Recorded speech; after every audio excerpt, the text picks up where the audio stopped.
Un niño baja unas escaleras. Es un tramo angosto que se revuelve sobre sí mismo. El niño avanza lentamente, deslizando la espalda por la pared con un golpe seco de bota en cada escalón. Casi al final se detiene un momento y se vuelve a mirar el camino andado. De pronto salta resueltamente los 3 últimos peldaños como de costumbre. Al llegar al suelo tropieza y se cae de rodillas en las losas. Es un día bochornoso de finales de verano, sin viento, y unos largos haces oblicuos de luz cruzan la estancia de abajo. El sol amenazante lo mira desde fuera y por las ventanas estampa una celosía amarilla en la pared. Se levanta, se frota las piernas, mira a un lado hacia las escaleras, mira al otro, no sabe a dónde ir. No hay nadie en la estancia, la lumbre rumia en el hogar, abajo ascuas anaranjadas, arriba suaves espirales de humo. El pulso de las rodillas magulladas se acompasa con los latidos del corazón. Pone una mano en el pestillo de la puerta de las escaleras y levanta la punta de la gastada bota de piel como si fuera a moverse, a echar a correr. Tiene el pelo claro, casi dorado. Unos mechones alborotados se le levantan por encima de la frente. Aquí no hay nadie. Suspira, aspira aire caliente y polvoriento, cruza la habitación y sale a la calle por la puerta principal. No le llega el ruido de los carros, de los caballos, de los tenderos, de la gente que se llama a voces, de un hombre que tira un saco desde una ventana alta. Sigue la fachada de la casa hasta el portal contiguo. Agarra con fuerza el picaporte de hierro de la puerta. Incluso a esta hora tardía, el calor le exprime gotas salobres de la frente y de la espalda. El dolor de las rodillas se agudiza, lo pincha y después desaparece. Abre la boca. Llama a todos los moradores de la casa de uno en uno. A su abuela, a la criada, a sus tíos, a su tía, al aprendiz, a su abuelo. Prueba con todos uno detrás de otro. Piensa un momento en llamar a su padre, en gritar su nombre, pero su padre está a kilómetros y horas de distancia, en Londres, donde el niño no ha estado nunca. Hamlet es un chico despierto. En la escuela entiende bien las lecciones del maestro, comprende la lógica y el significado de lo que le explican y tiene buena memoria. Se le dan bien los verbos, la gramática, las conjugaciones, la retórica, los números y los cálculos, tanto que a veces despierta la envidia de sus compañeros. Pero también se distrae con facilidad. En las últimas semanas lo han azotado más de 2 veces en la escuela por no prestar atención. Su abuela ha dicho que si esto se repite una sola vez más, se lo contará a su padre. Y no diremos el nombre del padre de este niño, como no se dice en la novela. Uno, Pablo Vilaboy, de los grandísimos éxitos editoriales a nivel crítica y a nivel público de los últimos años, Hamlet. Sí, además, es curioso que una novela que en principio por su temática podría estar reservada a expertos o aficionados a la literatura clásica, pues se haya convertido en un fenómeno tan popular. En este caso el nombre de ese padre que no querías nombrar es William Shakespeare y Hamlet es su único hijo varón, muerto a los 11 años en circunstancias un tanto misteriosas, nunca aclaradas. Y en esta novela Maggie O'Farrell pues indaga un poco en lo que pudo suceder y la influencia que tuvo esta muerte y otros aspectos de la vida de la juventud de William Shakespeare en la elaboración de Hamlet. Es que además se cuenta enseguida en el libro, parece, en la época, Hamlet y Hamlet eran el mismo nombre, se escribían igual. De ahí, digamos, el juego de palabras del padre a la hora de titular su obra cumbre, o una de sus obras cumbres. Sí, una obra que se estrenó solamente 3 años después de la muerte de este hijo varón, que era mellizo de otra de sus hijas. La verdad es que, a pesar de que pueda parecer por la trama algo sesudo o demasiado intelectual, no es extraño el fenómeno editorial que ha sido, porque se lee pues como en un suspiro. Tiene Maggie O'Farrell una prosa sencilla y a la vez didáctica sin cargar. Y también digamos que es que desde el principio, aunque no se ponga nombre al padre, como se dice que el padre de ese niño, muy pocos años después, escribió una obra llamada Hamlet, pues blanco y en botella, ¿verdad? No hay duda de que está hablando de William Shakespeare. Sí, además es muy bueno porque tanto este libro como el retrato de Casada, que se acaba de publicar hace poquito aquí en España, recuperan a esta autora irlandesa que bueno, la verdad es que merece la pena descubrirlo, sobre todo aquí en España, aunque sea más conocida en países de habla inglesa, pero aquí en España está muy bien que la descubramos ahora con obras de esta enjundia. Y además siempre hablando de episodios poco conocidos o nada conocidos o personajes absolutamente desconocidos de la historia. Sí, y aparte de estas dos novelas y de otra serie de colecciones de relatos y cuentos, hay que decir que tiene una autobiografía, que es dentro de las autobiografías de escritores, es el top del top, que se llama en España Sigo aquí, y relata sus experiencias cercanas a la muerte y con la enfermedad, y es muy, muy interesante. De hecho, en países de habla inglesa tiene más fama por su autobiografía que por sus libros de ficción. Pues está muy bien que digas esto precisamente de Maggie O'Farrell, de Sigo aquí, porque lo que ella cuenta, su autobiografía, entronca bastante con lo que vamos a hablar con nuestro invitado relacionado con este libro. Pero este libro, que si me permiten, un poco como al propio Shakespeare, lo vamos a mantener un segundo todavía aquí, porque lo que compete ahora, lo que debemos hacer es presentar a nuestro invitado, que se ha reído mucho porque le digo el maquillaje querido, para nosotros es amigo, es compañero, así le sentimos, son muchos años, aunque sea en la lejanía de conocernos y de saber que estamos, como dice él, todos en el mismo barco y todos en este mismo negocio. Digo, yo con todo el cariño del mundo, lo de negocio, le digo, eres absolutamente impresentable, porque si decimos el currículum y su trayectoria y todo lo que él ha hecho y todo lo que él sabe y todo lo que se dedica y se ha dedicado, tenemos que hacer 3 programas, no nos da para uno. Entonces es nuestro impresentable de hoy, pero nos encanta. Miguel Ángel Tobías, bienvenido a El Arpa de Bécquer. Muchísimas gracias. Me ha emocionado mucho leerte, es decir, escucharte, perdón, leyendo el libro y hacer los comentarios, porque me habéis hecho pensar, decía Paco Ibáñez en un concierto, no habíamos nacido ninguno de los aquí presentes, en mayo del 68 en París, decía que la poesía es un arma cargada de futuro. Entonces lo piensas y dices, mira, se me ponen los pelos de punta, ¿no? Porque dices, claro, la literatura es un arma cargada de futuro. Ya no diría que los libros son un arma cargado de futuro, es que son la única arma con la que los seres humanos, ¿no? en la que nos podemos apoyar realmente para caminar hacia un futuro que cada vez va siendo más incierto. Bueno, como yo decía, querido impresentable, porque eres un hombre del Renacimiento, también lo comentábamos en maquillaje, eres absolutamente interdisciplinar, pero además tu trayectoria te avala, porque hay quien dice, hay gente que salta de un lado a otro y cariñosamente, o no tan cariñosamente, culo de mal asiento. En tu caso no, todo lo contrario. Pero antes de centrar el libro, porque es un programa literario, El Arpa de Bécquer, y es lo que vamos a centrarnos más, pero ¿en qué estás ahora? Porque estás envuelto en una... ¡Qué caramba! Pues mira, en realidad, entroncando con esto que hablábamos, ¿no? de esta necesidad para que haya futuro, yo me he dado cuenta, y me di cuenta a raíz de rodar una película de manera sostenible, que o nos aliábamos todos y nos hacíamos todos responsables y éramos conscientes todos de la responsabilidad y del poder que tenemos como seres humanos para cuidar de las personas o del planeta, o nos vamos a quedar sin planeta y nos vamos a quedar sin personas en el sentido de seres humanos conscientes pudiendo hacer una vida plena. Hay un anuncio en televisión que me gusta mucho ahora, ¿no? Que dice que como mínimo deberíamos intentar, ¿no? Los que estamos vivos ahora, que las generaciones que vengan, como mínimo, vivan igual que nosotros. Dices, lo suyo sería que vivieran un poquito mejor, ¿no?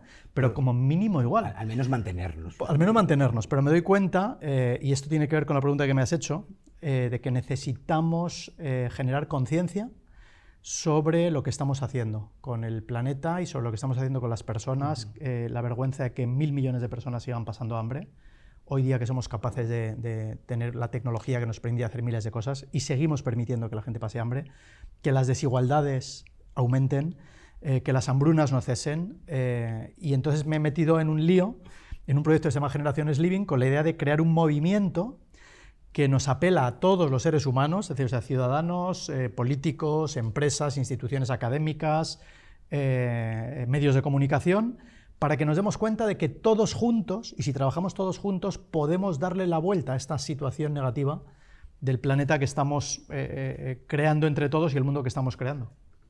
¿La utopía es posible? Bueno, ya sabes que la utopía, y seguro que todos nuestros espectadores que ven esto, que son ávidos lectores, lo saben todos, porque este es un programa para gente culta en el buen sentido de la palabra, ¿no? Esa gente que quiere, que se cultiva, ¿no? Y que le gusta cultivarse. Claro, la utopía es eso inalcanzable, pero nos marca el camino. Pero nos marca el camino. Entonces la idea es, no podemos caer en el fatalismo de pensar y yo lo he vivido en carnes propias, ¿no? De rendirnos y de decir, bueno, esto ya está tan mal que no se puede hacer nada, esto, porque no es verdad.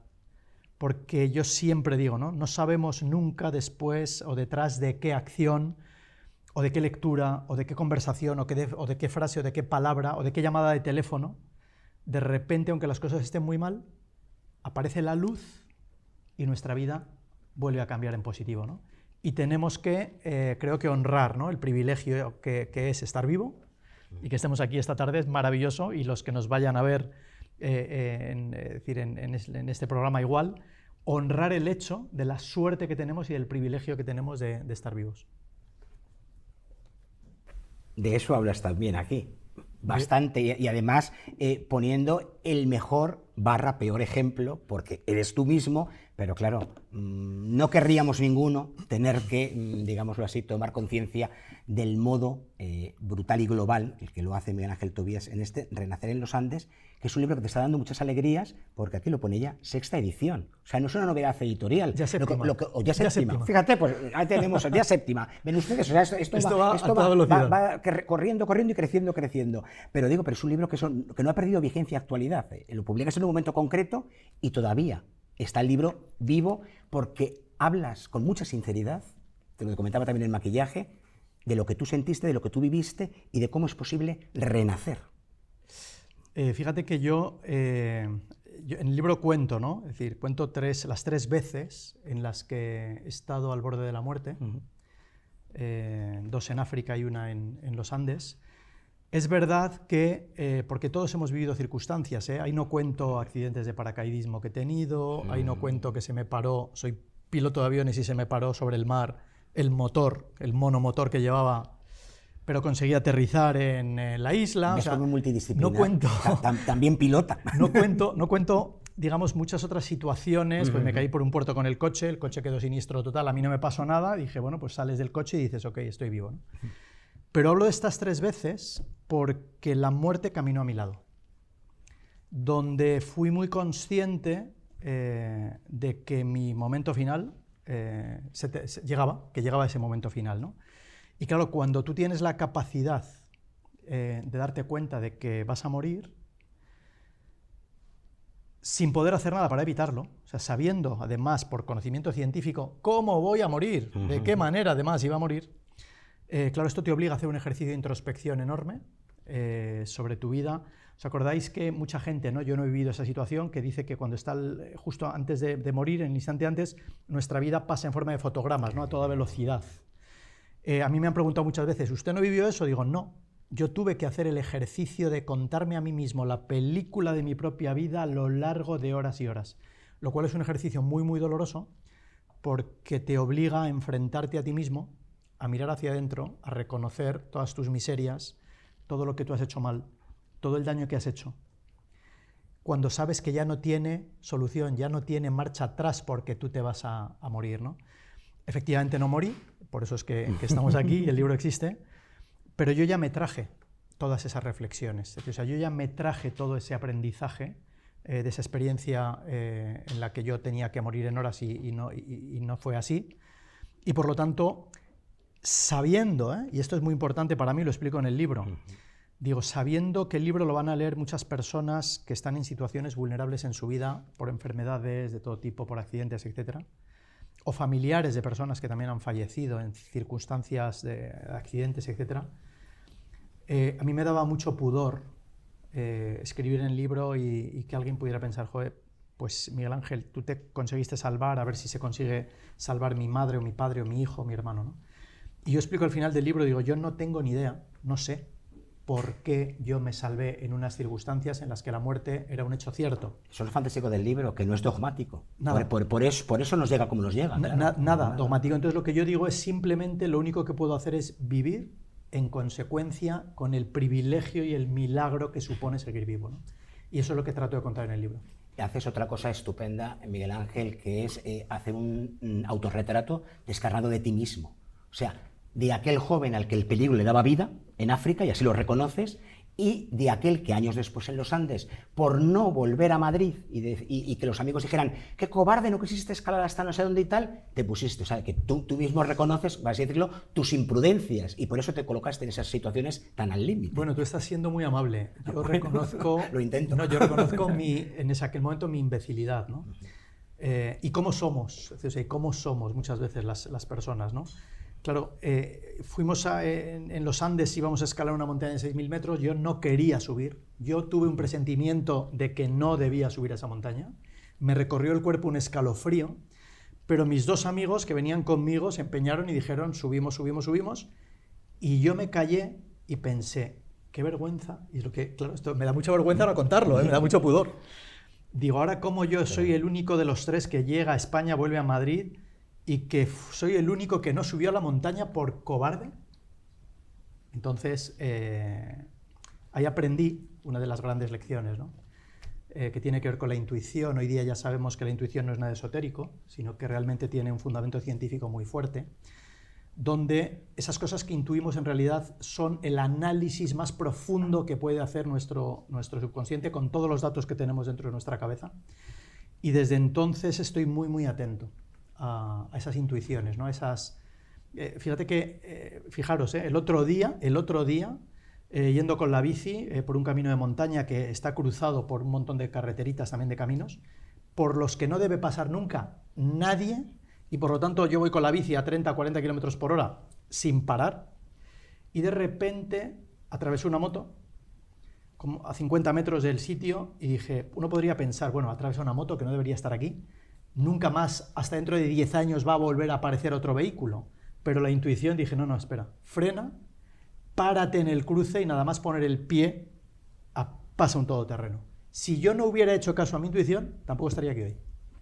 Por eso digo que lo de las intuiciones, ¿no? Es decir, es una de las grandes lecciones que también me traje de aquella situación, de aquella vivencia. Y en cada uno de estas experiencias y de otras de las que no escribís en el libro, ¿los cambios que experimentas han sido distintos? Sí, porque fíjate que en el libro, en las dos primeras veces en las que yo relato que estaba al borde de la muerte, fueron ahogado y envenenado. Ahogado no puedes pensar, es decir, estás simplemente luchando para no morir en el mar. Por lo tanto, estás luchando, no puedes hacer reflexiones en ese momento porque estás tratando de sobrevivir. En el envenenamiento, yo no era consciente realmente de lo grave que estaba.